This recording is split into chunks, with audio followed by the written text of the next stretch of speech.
This is Laurier Golden Talks, episode 16. We do it for the culture. Kick it. I wanna talk, I wanna be your friend. I get so nervous when I meet new people, but you don't mind cause you're a nice new friend. Let's go to school and just be friendly people. I just wanna sit and talk to you. Oh my, it's fun when we're together.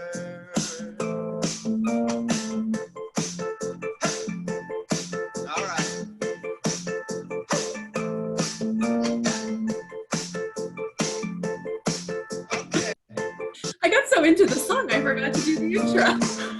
Hello, everyone. Welcome to the Laurier Golden Talks podcast, the first, best, and only podcast pertaining to the Laurier community. I'm, of course, one of your co-hosts, Christine, and I'll toss it over to my colleagues and let them introduce themselves. Hi, I'm Sharon. Christine, I was right there with you. I was like, hey, I don't know what was going on there, but I'm Sharon. Hi, everyone. I'm Yoko. Hey, guys. What's good, everybody? It's Craig, representing the Claw, your NBA Finals MVP, Kawhi Leonard. Kawhi, I miss you. But the world goes on. I'm back home. Craig, look at Yeah. Is that his second time in a row wearing a cardigan? 2 podcasts in a row. Christine, let's get things started on a more... So we wanted to talk on a more serious note today about more the realities of fall 2020. And specifically, some of the things that are tied with probably the reasons you were considering Laurier in the first place. We're number 1 in student satisfaction, 4+ years running in McLean's. A few years back, we don't actually talk about this one as much in our recruitment messaging as we used to, but LinkedIn ranked us as number 1 university in the world for volunteerism. And a lot of those experiences are connected to on-campus experiences. Residence, which we did a podcast on early days in this whole thing, when we're like, residence will still be a thing, right? And we're like, well, we'll just do it anyway. It's what the people want. We did a poll, and that's what people said that they wanted to hear us talk about. Orientation week, your first official week on campus as a Laurier Golden Hawk, and all of those activities. We know for a fact that those are not going to look the same for you in your first year as they have been over time. And Laurier does those things really well and have been doing it for a long time. So how do you pivot? And that is the question that everyone at Laurier is wrestling with. If you were part of the sort of huge webinar that we did, we actually had the opportunity to have the deans of students from both the Brantford campus and the Waterloo campus, Adam and Kate. If you don't know them and you come to Laurier, you'll get to know them. They are celebrities. And for good reason, because they do incredible work with incredible teams. And they are incredible connectors to the broader Laurier community. And it's their contagious attitude that really radiates through the place. It's one of the things that creates the Laurier culture. And since as early as January, we've been thinking about the possible, what's unknown. And now that we have some clarity around what it means for the fall, they are full speed ahead in terms of figuring out how to pivot and how to have those environments. So at the end of the day, I mean, as of right now, the time that we're recording this, residence applications are still open. And for those that want residence accommodation, as of right now, the messaging from our residence department is that they're going to be providing those accommodations. But you're probably not going to be in a double dorm with somebody else, because that doesn't make any sense in a context of social distancing. So while this is what we're aspiring to do, we don't know exactly how that looks yet. But we are working on those things, and it will be different. But at the end of the day, I think what you need to know is that we can adjust. And the difficulties of our current situation are the same difficulties that every university is sort of wrestling with. Everyone's going to do it to some degree their way, and we are absolutely going to do it the Laurier way. And I can tell you from firsthand experience that the Laurier way is as good as it gets in Canada. This has been another segment of On a More Serious Note with Greg.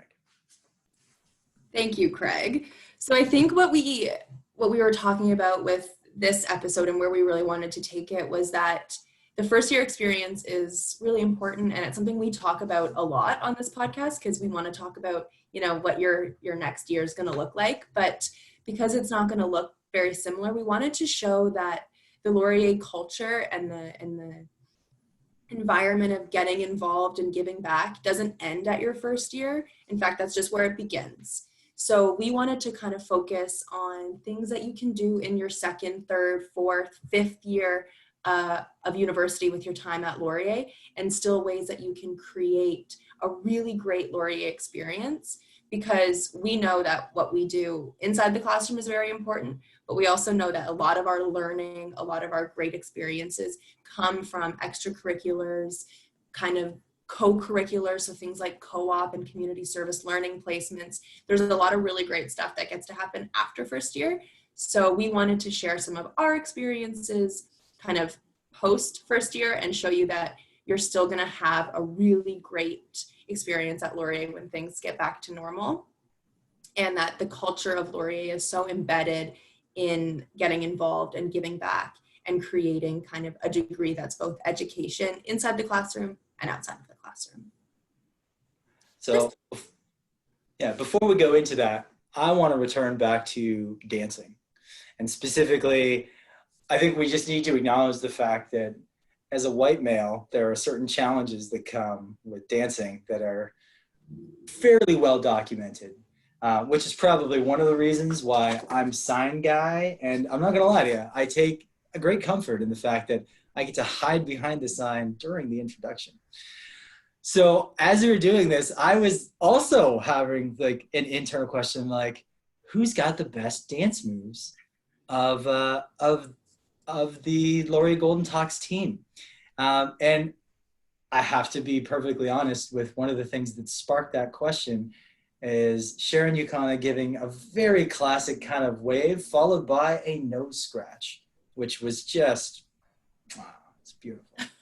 So anyway, I think I'm probably going to give the trophy to Christine.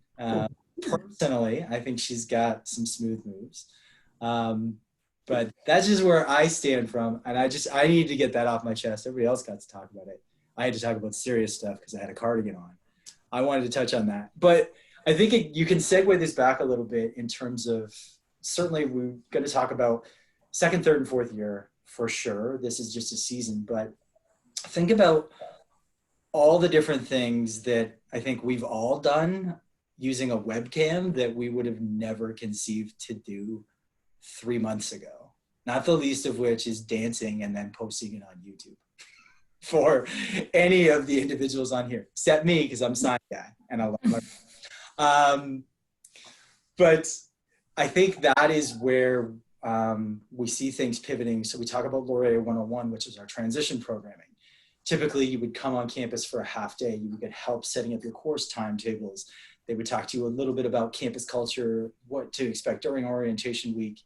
All those things are still happening. They're just being done through the magic of the internet. And in terms of the things that you'll need from orientation week, there's been a lot of work that's come from when I started it, because it really was like, it was 5 days long. And it was tons of fun.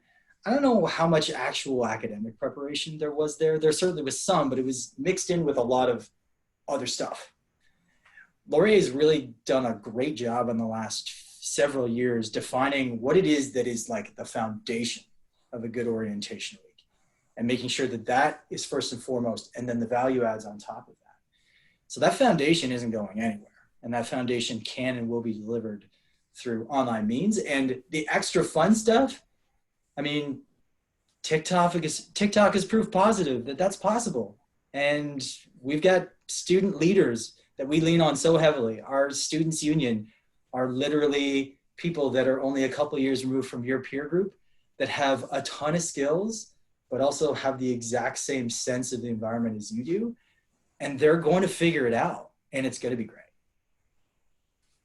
Yeah, it just, we can't necessarily talk about and understand what these students are going to come up with in fall, but I really anticipate that your student associations, your students union, your clubs and associations, I think they're going to have really great ways to engage with students online in fall. And I know for a fact professors are working on ways to bring students together in the classroom so that you won't feel like it's just kind of you behind a screen. It'll be that you're still engaged with the Laurier community and getting a sense of what that culture feels like. So I'm excited to see all the cool things that come in place in the fall.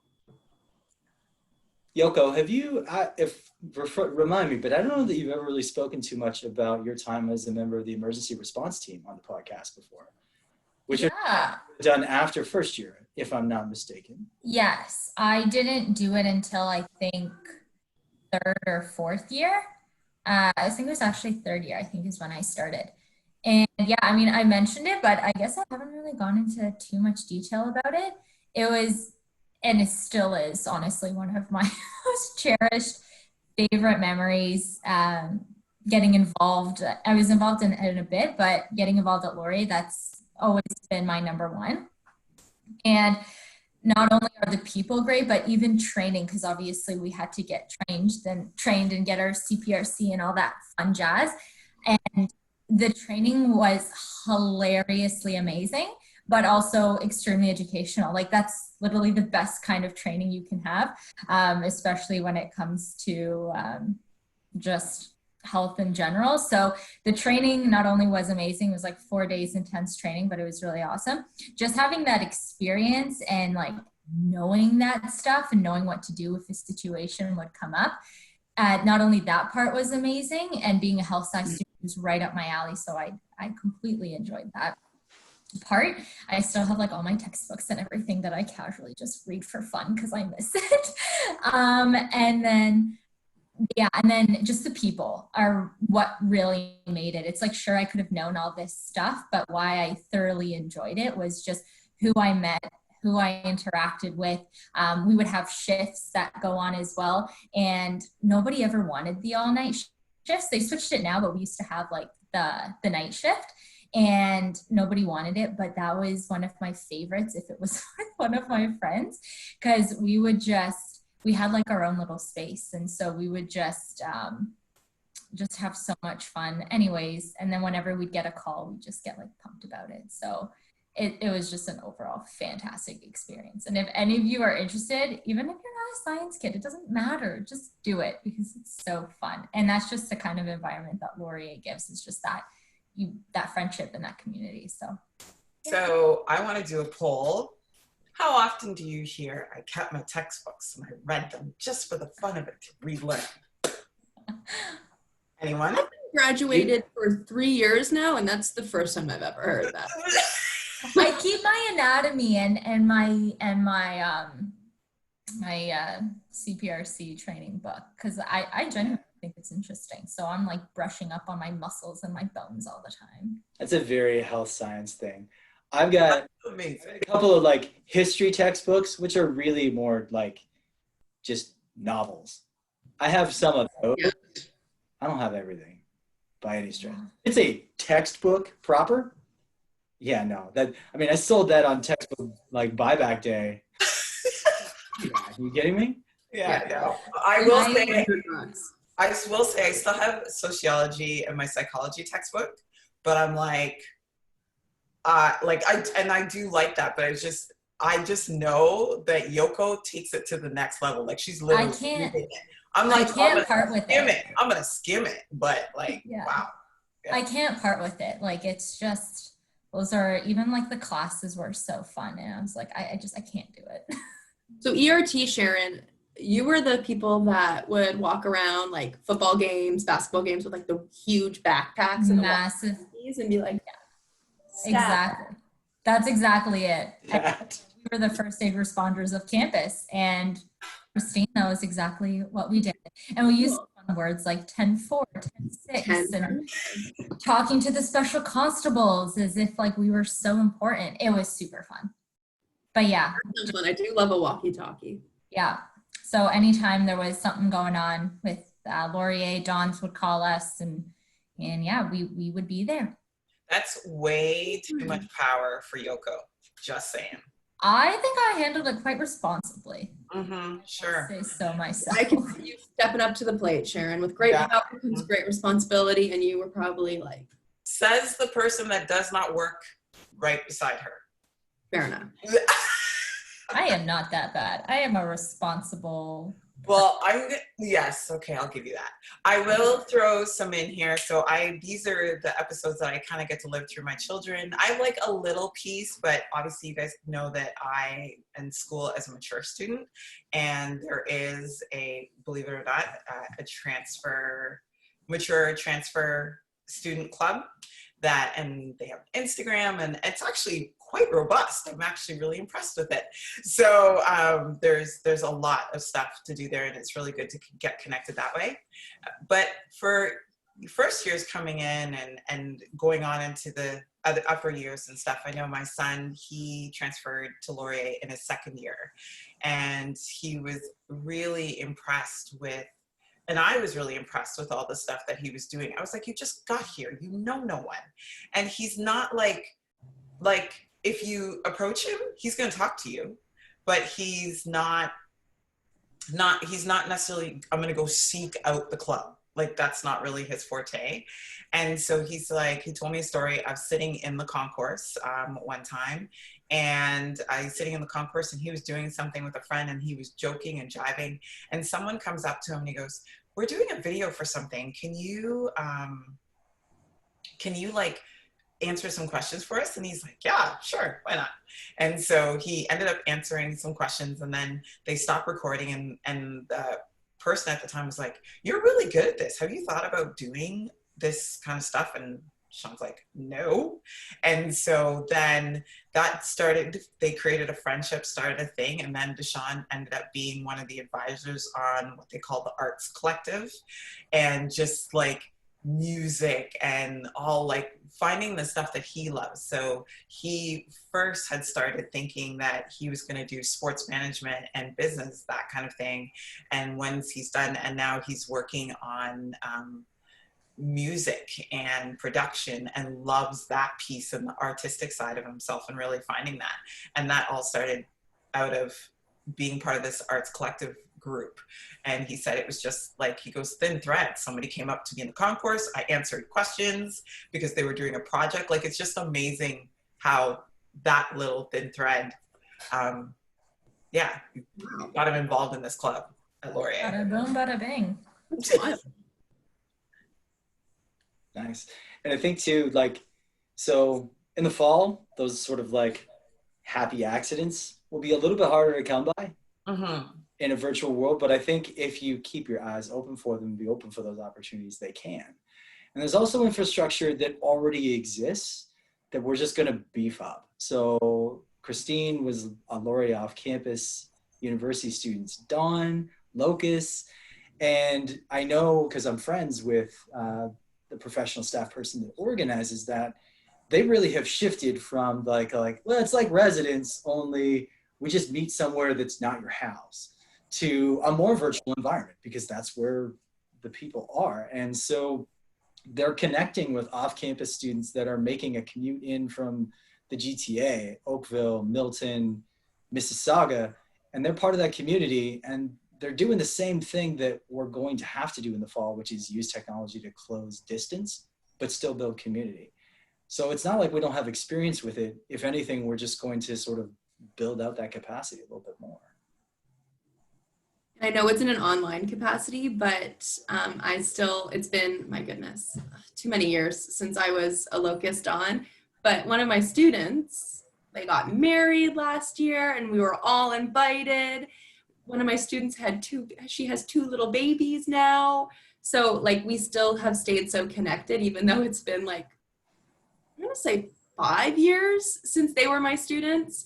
So I know it's like, it's a different environment. It's virtual and it's online, but those connections are still there, and it's still like, and they're still playing out 5-6 years later. So it's still really exciting to see what all my little students are up to. They were only a year younger than me, so they're not super little, but I was like, oh, my babies, and they're like, Christine, I'm older than you, whatever. Yeah. It's kind of like that whole virtual piece too. Like I've been kind of thinking about that a little bit, just like us doing this. It totally like so I love our team chemistry. I give Yoko a little bit of a hard time, and I give Craig a hard time, and I just love Christine, so I can't give her a hard time. But like, yeah, we've noticed that. It's not. I'm not complaining. Yeah. So, but there is chemistry to be had virtually and online. And just like, I have my people where I'm like, oh, it just feels weird when I don't see your face, and being able to do those things. So I know, I'm looking forward to it. It's going to be good. And the platforms have come such a long way where I remember Skyping my friend when she was in Vancouver in first year, and I was like, honestly, I don't even want to do this because it's too blurry. You're cutting out too much. No, thank you. But now when I'm on Zoom calls like with you guys, I'm like, there's nobody else in the world. It's just these four. And then I'm like this. Like I feel like I'm inside the call, if that makes sense. Like, and then I like come out and I'm like, oh my goodness, I'm in my kitchen. Like, so I don't know. It feels like the technology has come so far where I don't feel like we're as distant and far away as we actually are. Yeah. That makes sense. Definitely. Yeah. I mean, it's not the same. No. It's pretty darn good for now. And people who are wanting to do the best possible job, we've had like 3 months plus practice to get it down pat. And if you think about it, the idea of like video chats is the most obvious answer to the question. And so the really creative stuff is going to come from our student leaders.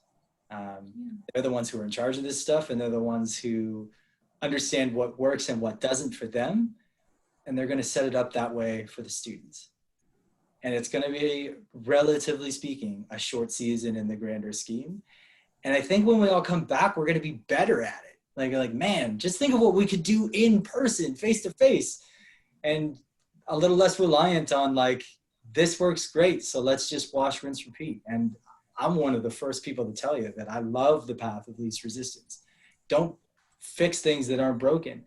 But I think it's going to be like, hey, remember this element of how we connected because of the barrier? The barrier's gone, but the connection point is still relevant. So let's take it another step further. I totally agree. I'm excited to see the innovation and stuff that will come from all of this. And it'll only make, when we get back to the in-person, that much stronger. So I think it's a bump in the road, and it freaking sucks, but it can be bounced back from, I think. Within kinesiology, we had what we called Kin Council, and it was the student club for students in my particular program. And so I think like the key things you need to have communities, you need to have connectivity, like a baseline way of getting everybody together. So if you think about the academic clubs, that'll be relatively easy to do. And then you need to have like the time to be able to to get together. And then when you get together, to have something that is meaningful.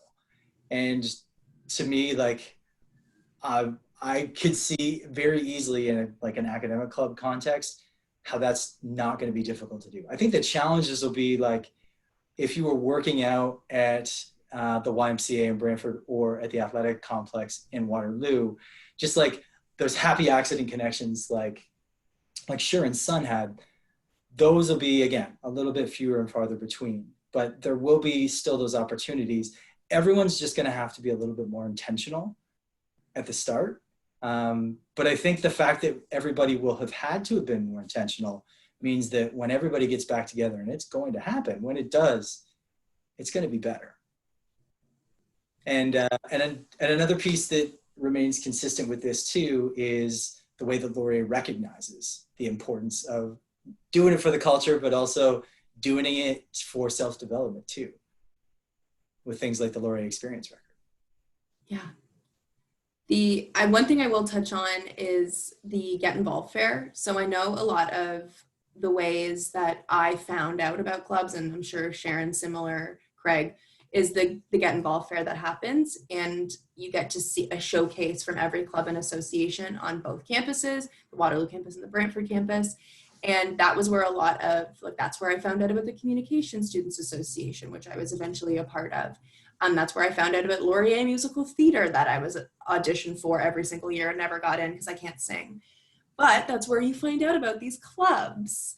So I think that kind of what Craig was talking about, that like incentive, that Get Involved Fair eventually will happen again, and you'll be open to all of those opportunities. But now you'll just have an online version. So just go look around our website, find some of these really great clubs that are part of the Students' Union, that are a part of all the program associations that you can be a part of.